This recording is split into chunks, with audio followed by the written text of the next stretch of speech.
Now, the AmaBhungane Center for Investigative Journalism has reported that Postbank has lost 90 million rands to hackers from Sassa accounts. It's alleged that this is not the first time Postbank has been compromised and that unknown culprits could possibly be Postbank employees or contractors. For more on this, we're joined now by DA Shadow Minister for Social Development, Bridget Masango. Bridget, good evening and thank you very much for your time and joining us tonight here on In Focus. 89,459,330, actually to be precise, physical cash that has been taken through Sassa accounts. How did this happen? Thank you so much for having me this evening. What is concerning about this is that this is not the first time. I remember very, very clearly, vividly, in, I believe, 2020, when a similar story broke.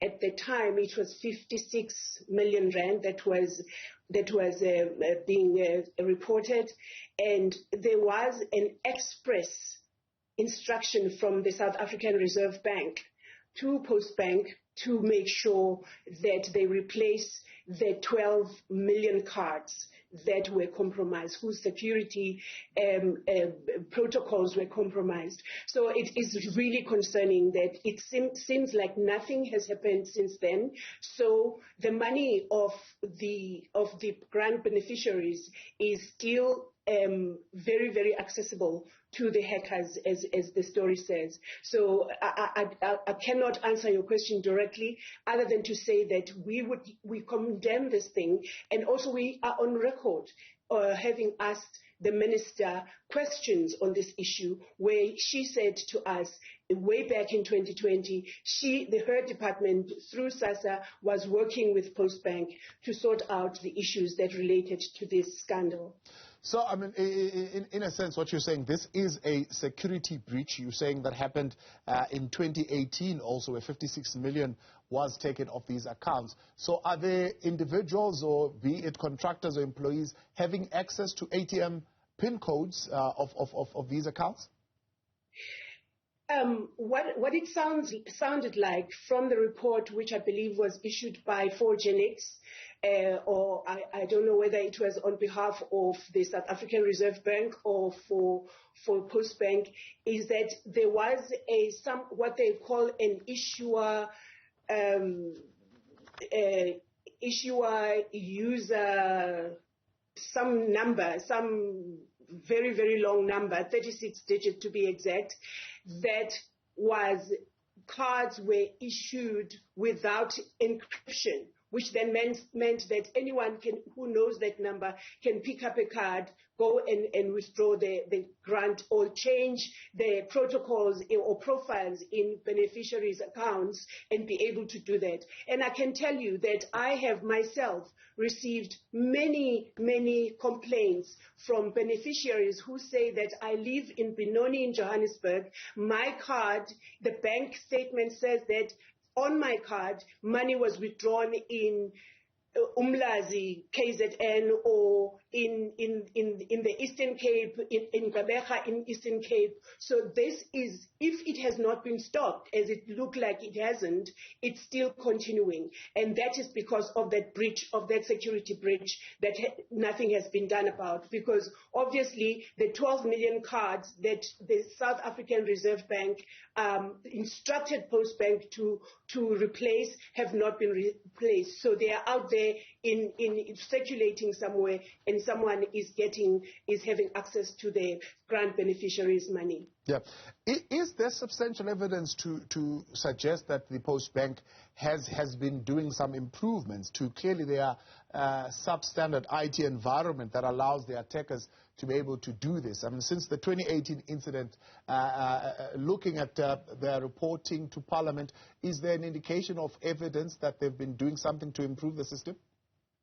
My colleagues, I will actually be speaking to my colleagues in the telecommunications portfolio, because obviously Postbank reports directly to the Department of Post and Telecommunications. From the Sassa side, all we get to know is that this money has been lost again, which is now 56 plus 89. We're talking way over 130 million rand. That's just vanished like that. So, but as far as the improvements at Postbank, one would have to consult, or one would have to liaise with the colleagues in the portfolio. Yeah. As far as cybercrime is concerned, is this money that is insurable? Is this money that the Department of Social Development will be able to recoup in any way? This is one of the main questions that I asked to the minister through a written question, written responses questions since the story broke of the 89 million rand. Because we need to know, are the people that are involved in this thing, have there been charges laid against them? Have some of them been have the charges been laid? Are they undergoing disciplinary action, or what is going on? Because those are the main questions we can ask. If things like this happen and you have a history of 56 million rand that nobody knows whether that money has been recouped, you have to ask those questions, because it's only through these questions that we can get official answers from the minister. But it is very concerning that this is continuing to happen, and beneficiaries, very, very vulnerable beneficiaries' monies are being stolen in this way. From what I'm reading here from the AmaBhungane report is that a message was sent to the Department of Social Development, formal communication on the incident, but the department's answer was they've received no such complaint of the incident. In fact, no grant beneficiaries were affected. As far as the department is concerned, everything is going as usual.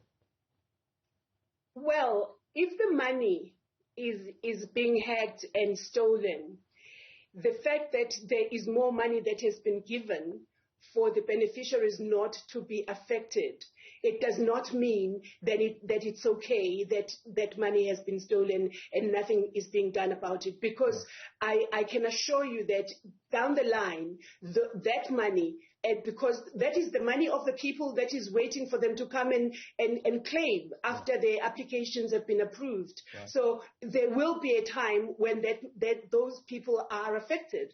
And for the department to say they have heard no complaints about that, it then means that there is no constant working together between the department through Sassa and the people that the company that they are contracted to, which is the Postbank. Because how can these things happen and nobody knows about it? Yeah. Because the department is the one that is where the buck stops with the minister when these things happen. So even that is concerning, if that is the response that comes from the department. I'd agree with you on that part where you're saying if no grant beneficiary has been affected, it certainly means either somebody had double paid. It's either the department had made a double payment or the Postbank had made a double payment. Either way, there should be some questions around the reporting protocols that do not flag this particular double payment. Precisely.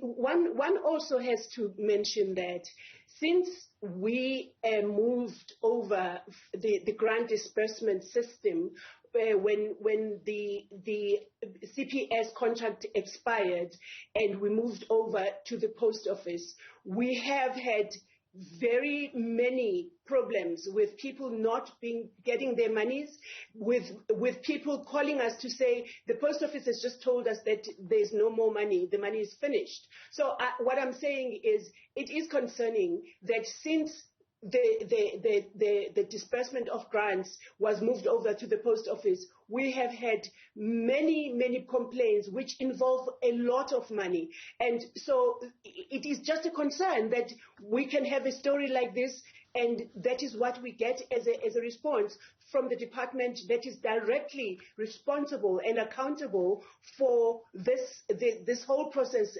taking place. So it's something that we need as the members of the portfolio committee to get into it. Even as we have asked the questions, we need to also ask other questions when we meet next with the minister, because for us this is urgent, because it means that someone's money has been stolen, and at a certain stage, that person whose money has been stolen will be going without the money. That is the take. If it's not the Sassa money, it is still South Africa's taxpayers' money. Yeah. So it is important, it is significant that we have answers to these things, and when instructions have been issued by an institution such as the South African Reserve Bank, something must be done, because if you lose 90 million after losing 56 million, it means nothing has happened. It's either these cards have not been replaced, they're still circulating, and people are still getting this money, withdrawing these monies from the beneficiaries' accounts, and that is a concern. Bridget Masango, she's the DSTV Minister for Social Development. Appreciate your time and thank you very much for joining us tonight.